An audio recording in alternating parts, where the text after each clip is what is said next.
Phil Murphy here from the MLB All-Star Game, the Home Run Derby, well, really all Major League Baseball All-Star festivities. Welcome into Caps Off. Mark Donaldson and Treavor Scales trying to keep out of trouble in the studio this week. Well, Phil Murphy's off gallivanting in Cleveland. He said it best. He's got all-star festivities to attend. Meanwhile, we'll handle the business back here in Bristol, Connecticut. The Home Run Derby specifically starts us off, and it may have been one of the very best ever, Mark. Vlad Guerrero Jr., young superstar, a tank of an individual taking on Pete Alonso, another rookie. And they got off to one heck of a start. Vlad Guerrero Jr. here, a minute and a half left in that final round. He's already got 12, 13, and 14 sending out. Do you know what? There was a point where I thought the kids on the field didn't need to bother because the balls were just going over his head. Just pack it in. Bonus time now. He gets up to 22 by the end of this round. That is really impressive, considering he had 40 in the round before and 29 in the round before that. But the mark is set for Pete Alonso, Mark. Would you rather go first or second? You got to go second. You know the mark. You just got to hit that and keep it pushing. Two quick ones for Alonso, then takes a pitch inside. You need a bit of help from the guy pitching you. Then, after that, left field bleachers, see you later.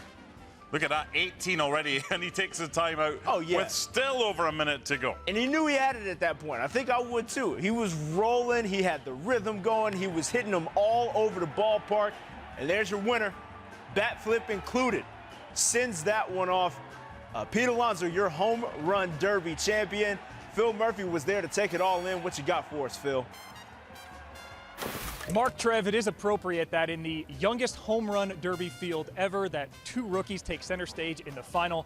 And while Pete Alonso may have won the derby itself, Vlad Guerrero Jr. probably won the night. 91 home runs, not just set the record for a single derby, matched the all-time record for home run derby career. And this is for a guy with only 8 home runs coming into the competition. Alonso now continuing on his season with the Mets, 30 home runs on the year, just one behind Christian Yelich for the league lead. And Mets fans might be wondering, does this mean he's then going to keep the momentum going? Well, for them, I have some bad news. Just twice in the Major League Baseball home run derby history has the derby winner gone on to lead Major League Baseball for the season in home runs outright. Thank you, Philip. So a dramatic home run derby. That was the perfect way to kick off All-Star Week. And the action continued the following night with the 2019 All-Star Game. Trev, take us through the beginning of this. Happy to do so. So we're in Cleveland, and there's a pitcher by the name of Shane Bieber for the Tribe. He was on to pitch for the home crowd in the 5th inning, and he was dealing. Strikes out Wilson Contreras there with the heat. Then Ketel Marte, hold that curveball. 2 outs now, crowd all up in there, just excited as all get up just to see their home pitcher do his thing. And that's my guy, Mark Ronald Acuna Jr. strike out. But he would strike out the side, and it was a good time had by all. Hey, this wasn't Yankees Red Sox in London. This wasn't 30 runs and 20 runs. No. 4-1 at the stage, and Alonso, who had that great night at the home run derby, lining one at Gleyber Torres, who can't handle it. 2 runs come in to score. That's the National League within 1. Finish us off, Trev. Sure thing. Aroldis Chapman on to finish this bad boy off. We started the game with the pitcher striking out the side. We finished the game with the same thing. Bieber, your All-Star Game MVP, and the AL wins 4-3. So, All-Star Game A1, Home Run Derby A1. But how was the food? Now, bearing in mind, last time out when we were in London, we were at Rules Restaurant. So, from Rules Restaurant in Covent Garden in London to Progressive Field, Philip trying a slider dog. I wonder how that compared. Mark, Trev, Robert Kennedy once said, some people see things as they are and ask why. I dream of things that never were and ask why not. I give you the slider dog from Progressive Field. It's an all-beef hot dog topped with pimento mac and cheese, bacon, and as you can see, Fruit Loops. There are other options here, but none is colorful, so I'm going to go with this one, and I'm actually going to need a hand to sample this. Thank you. Here we go. Wish me luck, boys. I can't even pick it up. All right. It's a weird amalgamation of flavors. The sweet of the Fruit Loops comes on the end. It's going to be heavy. It's going to destroy my stomach. I'm going to finish it. Aside from the Fruit Loops, it tastes like a normal hot dog. But I will tell you, if you come to Progressive Field, there are other options. Enter into the Slider Dog if you dare. I'm going to finish it, said Phil Murphy. Let me tell you the truth, okay? He took one bite of this monstrosity. He then turned it around, pretending that no bite had been taken, passed it off to the news anchor from the local station who was beside him and said, there you go, would you like one? He said it was horrible. Yeah. But call me a snitch if you like. Hey, I know you're watching this, so don't tell Murphy when he comes back next. Right, we're not going to worry about between the us sanitary issues or anything like that. In any case, as part of the festivities, Hall of Famers and celebrities took part in the 2019 Celebrity Softball Game. WWE superstar The Miz pitching to former MLB slugger Ryan Howard, giving up a home run. NBA player J.R. Smith, known for not wearing a shirt, continued with that theme, also just got involved. Of course, and prior to the event, Phil had some fun and played a little game of safe or out. What does that mean? Essentially, are you in or out on a topping? Safe or out. Bat flips. Safe. Would you do that if you went yard today? Yes, 100%. I'm calling my shot today. Safe or out. Battling Thanos. Out. Safe or out. Rat battling Eminem. Oh, that's safe all day. See, my extra rap at the end of 8 Mile got cut out, but it was hot fire. Safe or out. Rat battling Thanos. See, that I would give that a hard pass. I would say that's out. Josh Brolin definitely has ball. Safe or out. Superstitions in sports. Out.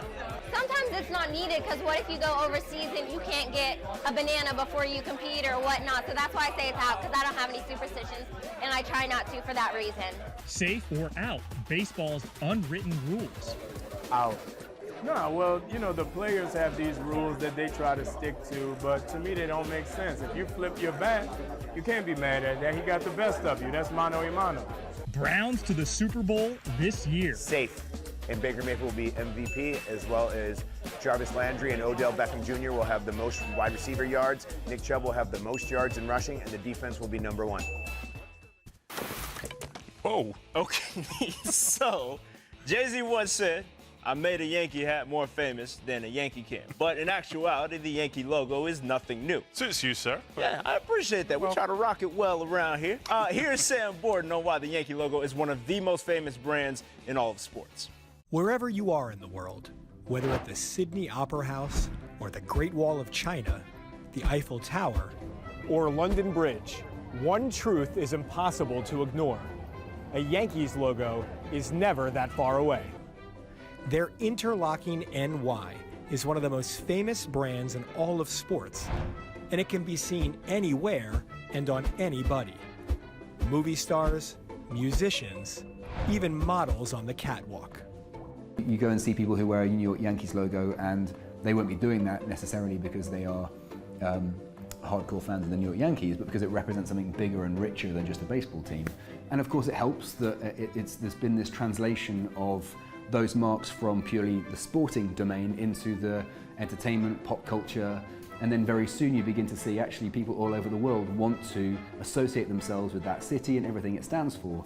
And so it's not something that you can manufacture. I mean, it's something that I think is a unique thing, particularly with the Yankees. But what is it about the Yankees logo that makes it so popular? It's not flashy or fancy like so many other famous clubs. It's classic and simple instead, capturing both a team and its city. And outside the United States, that city is often the more important part. Do you know what team it represents? I didn't know until I actually looked at the label and then I saw the baseball symbols and all that kind of stuff. I'm like, okay, so it's a baseball team, so yeah. Do you know the name of the baseball team? No, I wouldn't have a clue. I have a clue. I'm from Australia, so we don't even have baseball, so I wouldn't have a clue what the name of the team is, yeah. All of this isn't by accident. Winning 27 World Series titles helps with popularity, but the Yankees have aggressively marketed themselves internationally for years. They were the first MLB team to make a concerted push in China and have done partnerships with big-name sports teams abroad too, like the Yomiuri Giants in Japan and soccer rivals Manchester United and Manchester City in England. Now, many other top baseball teams are following a similar global roadmap to try and spread their brand abroad, including the Red Sox, whose owners run both their baseball team and European champions Liverpool. Still, the Yankees are the leaders, which is why it was no surprise they were picked to be in these historic London games. After all, baseball officials know what anyone who's ever gone any place quickly realizes: that NY is everywhere.